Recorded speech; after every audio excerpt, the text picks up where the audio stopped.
All right, thank you very much, Ignatius Nkwo, for the backgrounder. Joining us now to discuss the issues in further detail, would like to welcome distinguished Senator Sadiq Umar. He's chairman of the Senate Committee on Rules and Business. Distinguished Senator, pleasure having you this morning. Thank you for having me. Also here with us is Oke Epia, is Executive Director of Order Paper Nigeria. Oke, pleasure to have you again, and good morning, Nigeria. Thank you. Okay. And joining us via Zoom is Honorable Benjamin Kalu, spokesperson of the House of Representatives. It's a pleasure to have you join us on Good Morning Nigeria today.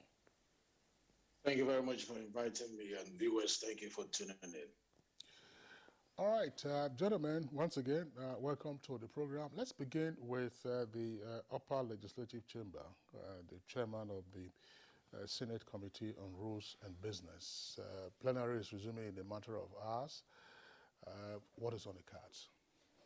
Yeah, thank you very much, Kinsley. But before I tell you what is in the cards, recall that I was seated there last time I was here, and you did ask that, well, PIB, Electoral Act, are we going to pass it? Are we sure? The goalpost has been changing.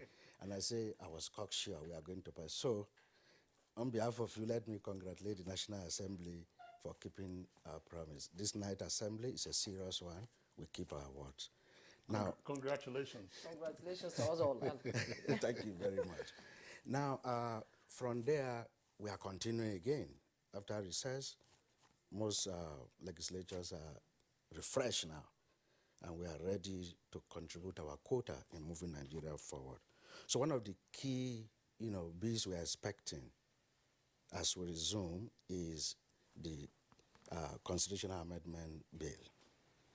Last time we could not conclude because, there are so many contentious issues in constitutional amendment. The National Assembly, of course, have done what is expected of it by going to the zones and, of course, even nationally to do public hearings to get information, position from Nigerians. We have done that. Committees in both the House of Representatives and Senate are looking at all the memorandum and all of that. Positions have been taken. We are right now at the harmonization stage to see that the two chambers, just in the culture of a bicameral legislature, come to a position to be presented to the two chambers. So we are very hopeful too that before the end of October, very hopeful. I'm choosing my word carefully because, constitutional amendment is more complicated than, other bills. We are hopeful that National Assembly will receive the constitutional amendment bill, harmonize it, have a position, and send it out. But recall that has to go to the state houses of assembly. But we intend to do our bit before the end of October, hopefully. Very, very important to us in the National Assembly, too, is the 2022 appropriation bill. Recall, you've heard from the initial presentation, this night assembly is committed to returning the budget cycle to January to December. We have done it the first year, we have done it the second year, we intend to do it the third year again. So this bill is one of the key things we are expecting from the executive, and the president is equally committed to ensuring that the executive brings, the appropriation bill to the National Assembly. Hopefully, we expect before the end of September, but from experience so far, give or take, we always receive it by first week of October. There are about worst case scenario by second week of October. Whichever way, we are committed. If that happens, we'll receive the bill and we'll ensure that if it means, suspending plenary to ensure that we concentrate on the bill, we are going to do that. So these are the two key things we are expecting. Of course, security and economy will be on the front burner as members resume. Okay, Senator Sadiq Umar, thank you for your opening comments there. Let's join Oke Epia, Executive Director, Order Paper Nigeria. You've listened to the senator as he's reeled out the kind of, work they have coming on as they resume plenary. What is your take on that? Thank you very much. I am delighted, first of all, that in a sense, the National Assembly has been able to record some momentous milestones, whether by deliberate design or by chance. You must give credit that they are able to pass the PIB, which is now PIA. It's a lot of credit. We have been on that journey for 20 years plus, so you must give that credit to the National Assembly. The distinguished senator, Barak Jibrin, talked about the budget cycle, January to December budget cycle. They look set to retain that achievement, which is also a milestone. So coming on with these positive milestones, would expect that the National Assembly return to duty today going forward, they are adequately primed to build on those achievements. My concern, though, would be that we are now approaching a lot of a period where we'll have lots of political activities. The ruling party is currently having its congresses. This usually dovetails into the chase for return tickets and for tickets for those who seek to want to replace those they think have not performed well in the National Assembly. So this would throw up certain level of, let me say, distractions on members of the National Assembly. It now behoves on them to be able to manage that distraction and still be able to perform the duties and meet the expectations of Nigerians. Like the distinguished senator rightly projected, the budget should be a priority. The constitutional amendment process, these should be a priority. And one other key one, even though it's almost done, but it's not done yet, is the Electoral Act Amendments Bill, which is still very contentious. Many Nigerians look forward to the National Assembly resolving this in favor of the public purse, the way people, the expectations of the public. And we very well know that many Nigerians are inclined towards electronic transmission of results. And so these are the key areas we expect the National Assembly to come back beginning today and give attention to. And we would be watching, and we would be happy to see some of these resolved, especially in the interest of the public. Constitutional amendment has, the last time that we checked, there are at least 13 issues that have been distilled from all of the process so far in the constitutional amendment process. So the bills that will be presented, to plenary is something of great interest to citizens. We'll see how they touch on the lives and the living conditions of citizens. Those areas include immunity, removal of immunity,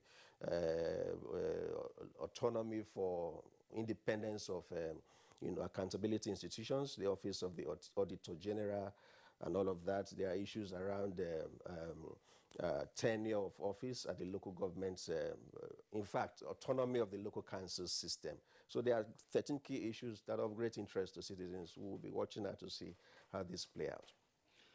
Okay, thank you very much. Those 13 issues were before we had the latest disclosure about a pitch, to have the VAT also included on one of the legislative lists. So perhaps that might also become a matter of moment for the lawmakers. But let's join Honorable Benjamin Kalu, who is the spokesperson of the House of Reps. You see him there via Zoom on the right-hand side. Honorable Kalu, welcome once again from your recess. Tell us what we'll expect from the House of Reps. Yeah, thank you very much for inviting me, and Nigerians, thank you for tuning in. My colleague from the other chamber there, the Senate, has done a good job in trying to highlight on the issues that will occupy the front burner as we resume.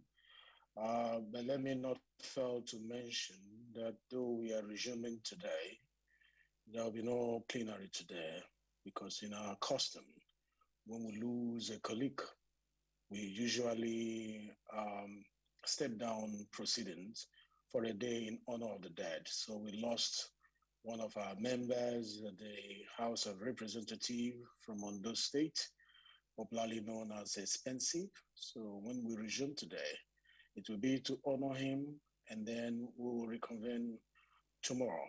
But having said that, most of the issues they mentioned there are some of the issues that we are looking at the House of Representatives. As you are aware, the next stage for the Electoral Bill that we amend, the Electoral Act that we are amending is the Conference Committee. At the Conference Committee, some of the desires of Nigerians, which seems to be at varied position between the two chambers, will be looked at. Whether such variation is as according to the public's interpretation or the different position of the Senate to the House. I'm talking about Section 58(2) for the House of Rep and Section 58(3) for the Senate, whether or not the issue of transmission should be electronic or manual or left at the discretion of the unbiased umpire, which has always remained the position of the House of Representatives. But the purpose of conference committee is for us to dot the I's, cross the T's on the issues that need deliberation. And I spoke to the leadership of the House yesterday, and they are engaging with their Senate counterpart, the leadership level, to decide a number of people that will be constituting this particular conference committee. Having said that, yes, the budget, we want to return it to the circle. Yes, we're going to do that. And as you're aware, the Finance Committee of the House happened to be one of the committees that did not really enjoy their recess.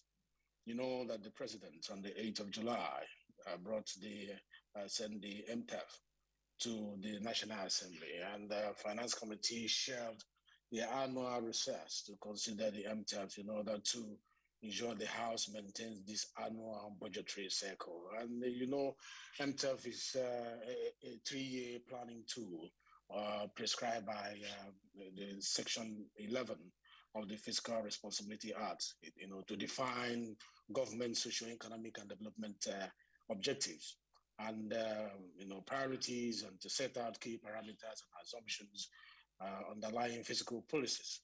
It helps to guide the MDAs on the formation of their policies and selection of projects for budgetary consideration. So it's a very important document that was sent by the executive, and what we have done is to ask the Finance Committee to stay back, to look at it, because if they don't, it's going to affect this budgetary cycle. And they did that from the 16th of August to the 26th of August, deliberating for 10 days. And they had interactive sections to ensure fiscal discipline,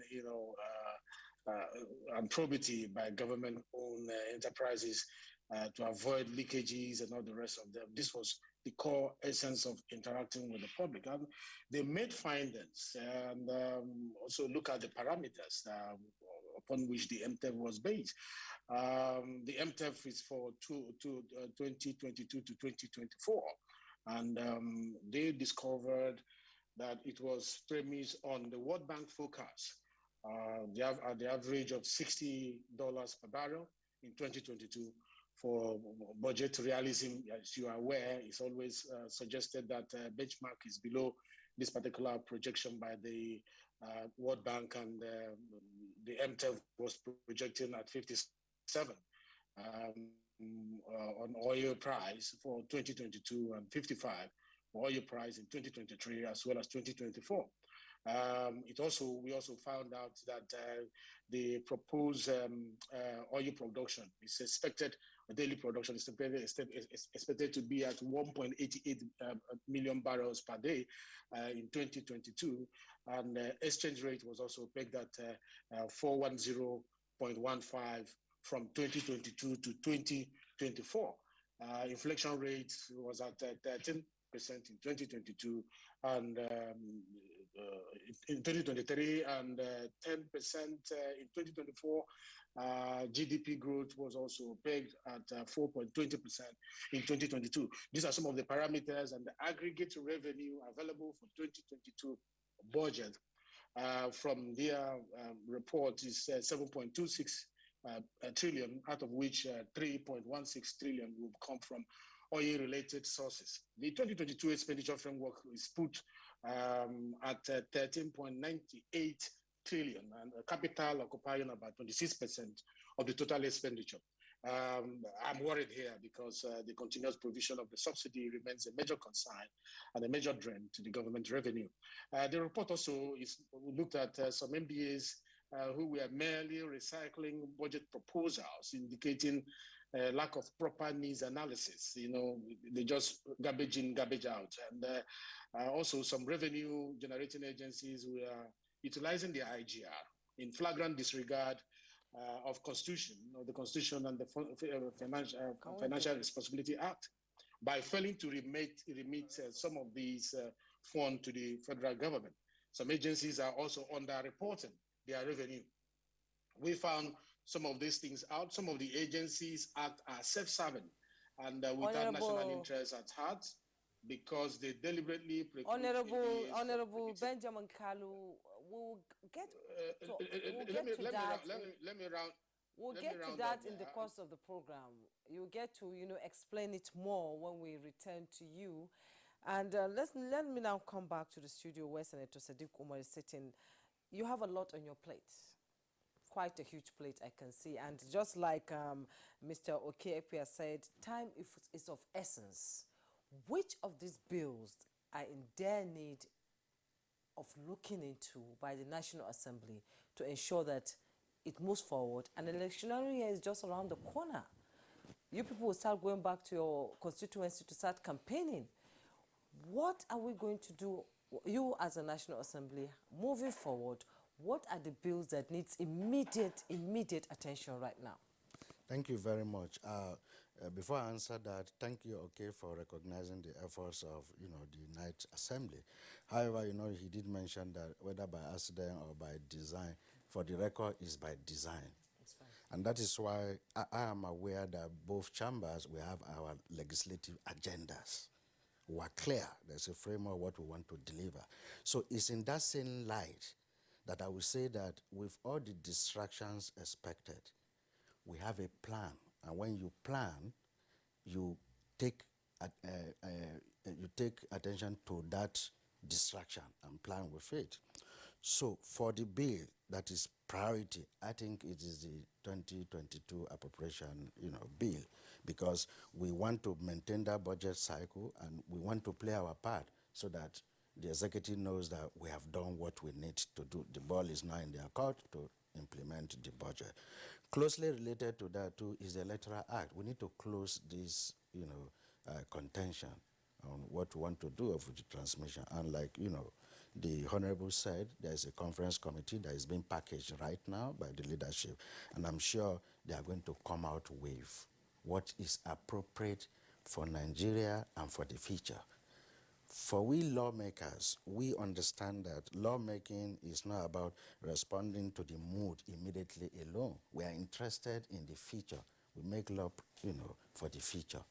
And when we do talk about strengthening institutions as a way of deepening democracy, all these things are linked together. You pass laws that can withstand the test of time.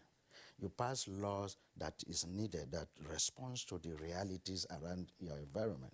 So every legislature will support a bill that he believes will serve his constituents' interests, because he represents the people. Those are his bosses. Those are the people that hires and fires him. So it's their reality that he always put into consideration in defending, what he believes in. So the 2022 budget, the Electoral Act, and the constitutional amendment bill in that order will be the priority as we assume. But I tell you something, the distractions of the coming electoral processes will not affect our plan and our agenda, because we have a plan and we'll always follow our plan. What it will take will be merely to multitask, to make sure nothing drops us. We give every item the priority it deserves. And that's exactly what we are going to do. Let me ask you this question, distinguished Senator. I mean, in the course of the recess, what was your feeling of the pulse of the nation, either from your constituents or constituency or elsewhere? with regard to a broad range of issues that could have implications for the number of issues that you have talked about that will engage the National Assembly. We're not even talking about the elections. Security issues continue to be there in different parts of the country. We see what is lingering in the southeast. We see what is happening in the northwest, and we see the hot and cold in the northeast. And then you come again to matters that could also have implications for your constitutional amendment, the latest one being the controversy over VAT and then true fiscal federalism. Yeah, thank you very much. You've already mentioned it. The key issues that has been cause of concern to me is security and the economy. Those two elements of our societal life is what is the most important. Life has to be secure. The economy has to be good for people to survive. So that's been a concern, both from my constituency and in the whole country. And I will tell you, as a National Assembly, our rules are very clear, and we are prepared for those rules. And I can tell you, as the chairman of Rules and Business, right now, every senator their interest is all about decent security and economy. Whether motions or bills, they are already queued up. Everybody is bringing up something that will help in securing the country and to improve the economy.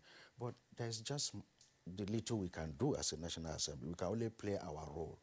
The truth, Kingsley, is that these challenges are national challenges. Everybody is involved. We are all responsible.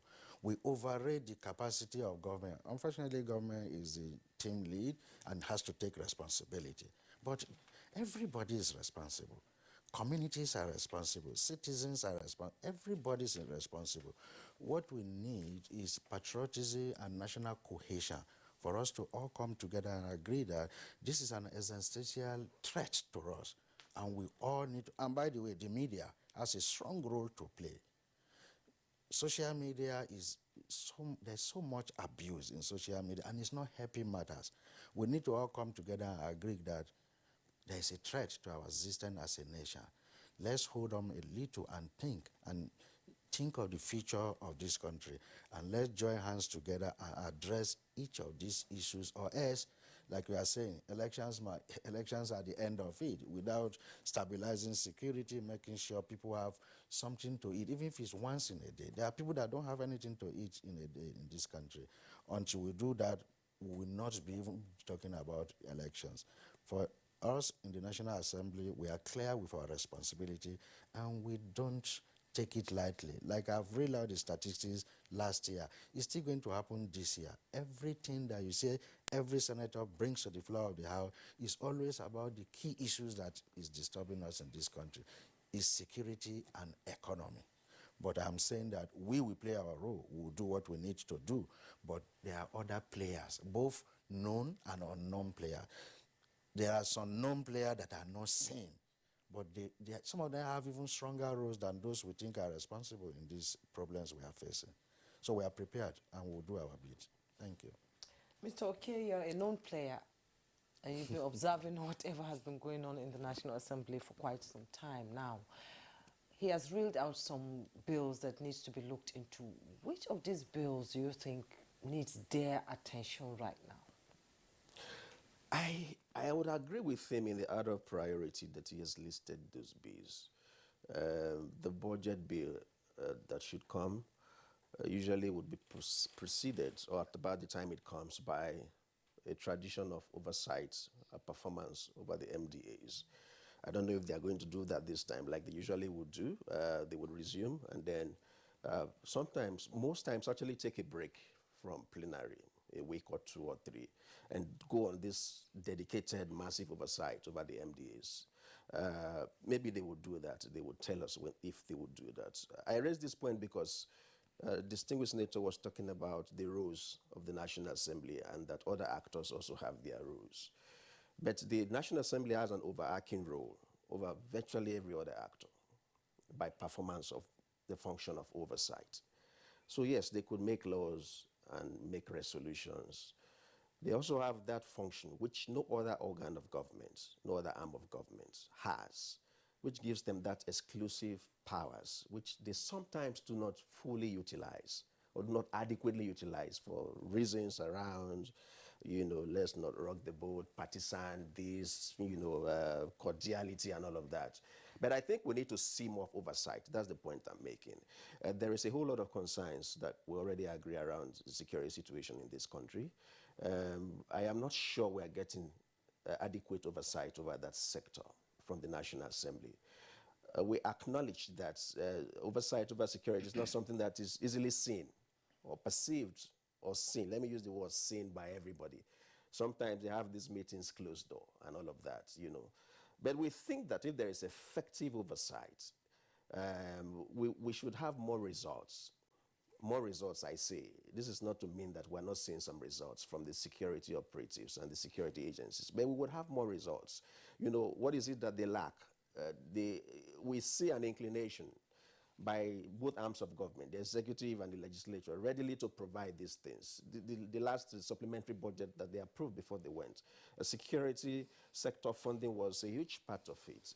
So that is a good credit for them. But how are they performing oversight over these appropriations to ensure that this equipment that are budgeted for, they are procured and adequately so, to ensure that there's adequate capacity building for troops and for operatives. So I think these are areas they need to they need to up their game in the National Assembly so that we would see more results. The same thing with the economy.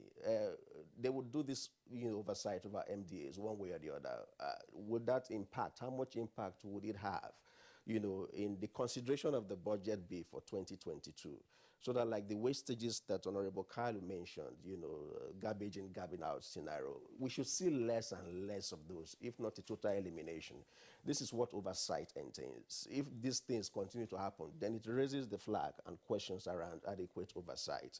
And he was talking also about Honorable Kalu, about leakages.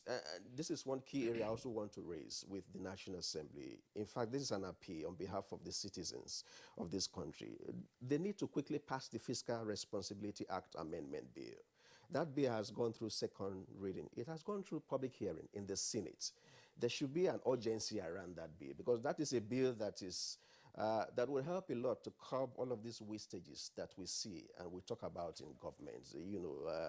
The expending of IGRO, of operating surplus, lack of remittance of operating surplus to the Consolidated Revenue Fund. All of these are adequately addressed through the introduction of enforcement and sanctions, in the bill. So that is not a bill, very critical bill that the National Assembly should be delaying. The Senate, they have done well. They should report back to plenary on that bill, have it passed, and send it to the House of Representatives for concurrence. I think that's one critical area too that will help the budgetary process with respect beyond just the performance of oversight. You said people are inclined to electronic, transmission of results, looking at the amendment of the Electoral Act. Did you do a poll to get to that number? I am not aware of any poll, but we are all aware and we can hear what Nigerians are saying. We watch TV, we read the papers, we also go through what social media is saying. And the preponderance of opinion is that there should be, INEC should be seized exclusively, or that responsibility to determine whether or not electronic transmission of results is possible. And we're already seeing that INEC has consistently said that it is possible.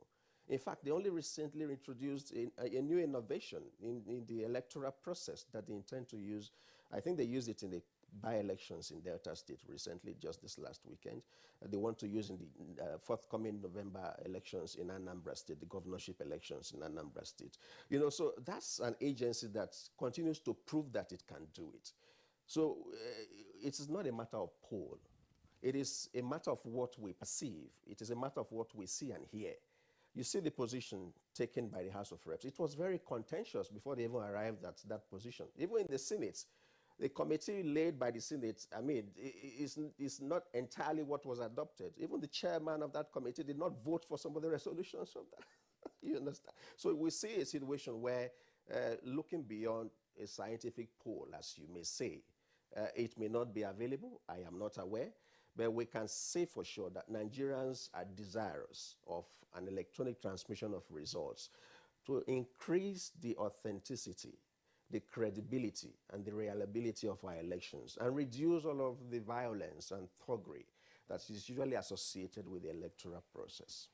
Okay, Ipia, thank you very much there for your comments. Let's bring in again Honorable Benjamin Kalu of the House of Reps. Honorable Kalu, I also want to throw the question to you in terms of appreciating or apprehending the national mood and then seeking to translate that into legislative work as lawmakers resume today. There are a number of issues you can raise with regard to the nation's mood. We've talked about insecurity in different parts of the country.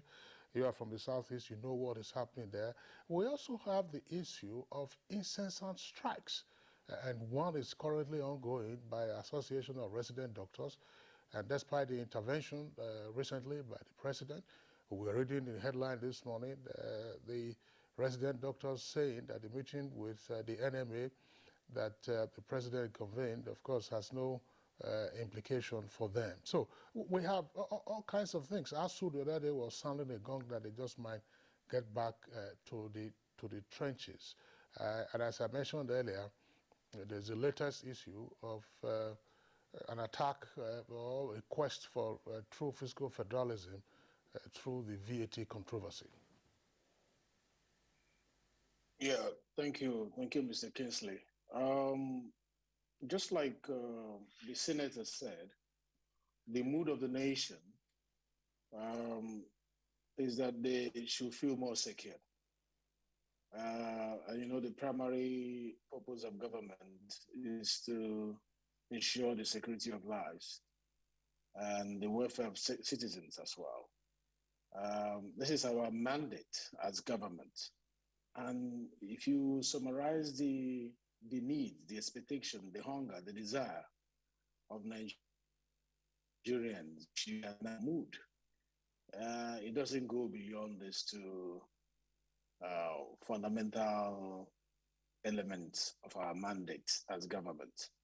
And yes, in interpreting that, you'll find out that they expect more from the National Assembly to provide more security for them. And that was why we did the security summit recently. If you may recall, that we had a security summit.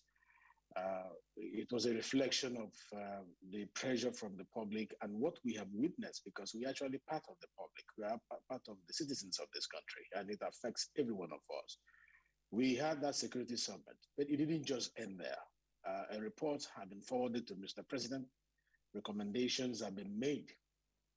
And beyond recommendation, out of those recommendations, we have been able to bring out about 9 solid bills that revolves around the security of lives and properties of Nigerians. We are pushing it in our chamber at the moment. The House of Representatives is one of the things that will occupy the front burner as we resume. So Nigerians expect to be more safe, and we are taking legislative interventions that will help us provide that kind of security that they need. And just like I was saying, another is economy, their welfare, how they want to be able to afford bread, without so much struggle. And it boils down to the budgets and also the enabling legislations, that is in charge of some of these agencies implementing the budget. If things are done the way they're supposed to be done, these strikes will not be going on the way they are going. The expectation of Nigerians will be met at a particular point. And that is why we owe them this responsibility of ensuring that this 2022 budget, having established that the MDAs are merely recycling budgets, we are going to do a thorough due needs assessment in the budgets to know why are they presenting what they are presenting. Are they leaving the needs of the people I'm presenting, or just to present budget?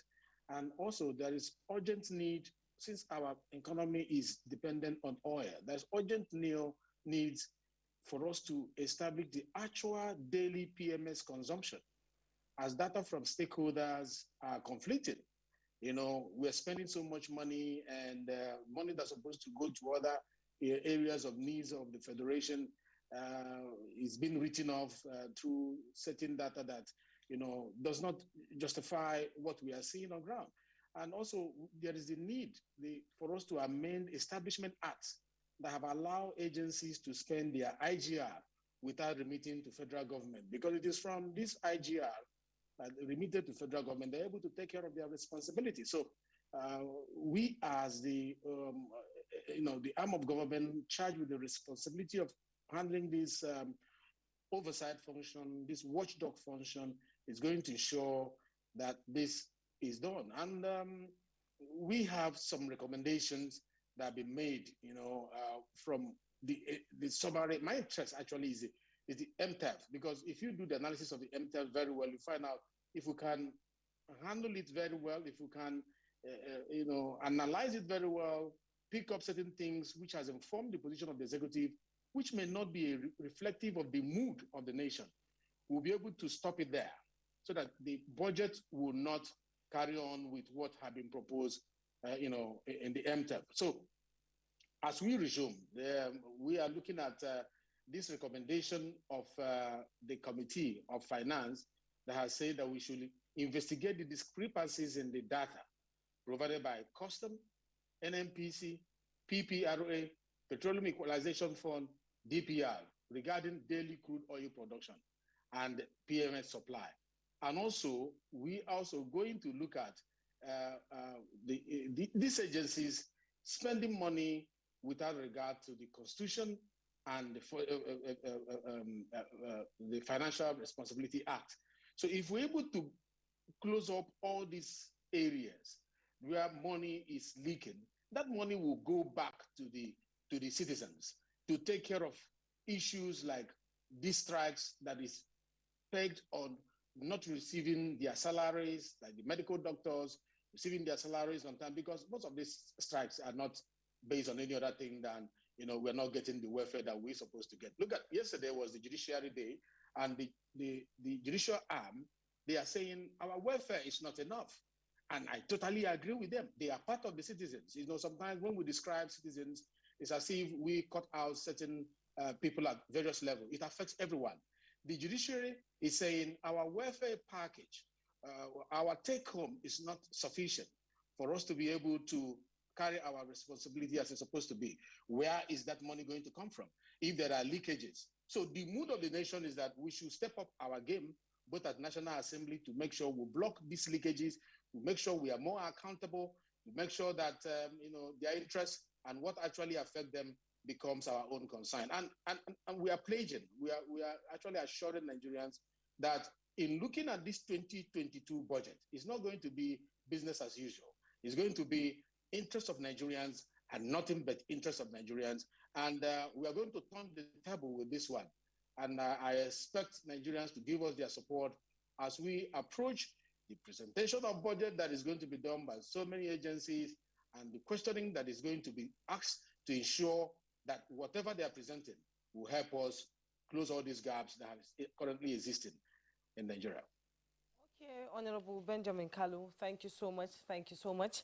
Let me come back to the studio. Senator Sadiq Umar, you have so much on your plate, like I said earlier, and I'm a gender-sensitive person, and I'm sure you are, and some civil societies are calling for the gender opportunity bills to be passed.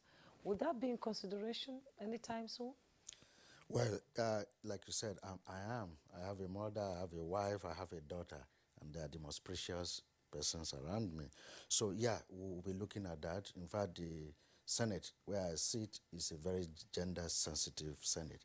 So by the grace of God, we'll be looking at that very, very soon too. But beyond that, let me quickly add that from what my colleague said, which I absolutely agree with him. One of the key functions of National Assembly, which is oversight function, is one area that we really need to do better, and it's a critical element of our functions and in moving this country forward. Because I'm a member of the Finance Committee, and when we started doing the investigation with MDAs, how they manage their revenue, you will cry for this country when you know what goes on there. The leakages are just so much. Okay, thank you so much for coming on the program. Senator Sadiq Umar, Chairman, Senate Committee on Rules and Business. It's a pleasure having you on the program. Thank you for having me. Mr. Oke Ekpia, Executive Director, Order Paper Nigeria. Thank you so much for your contribution. My pleasure. Honorable Benjamin Kalu, spokesperson of the House of Representatives. Thank you so much for your insight and input into the conversation. Thank you very much for inviting me. We'll take a break now. When we return, our second topic for discussion will begin.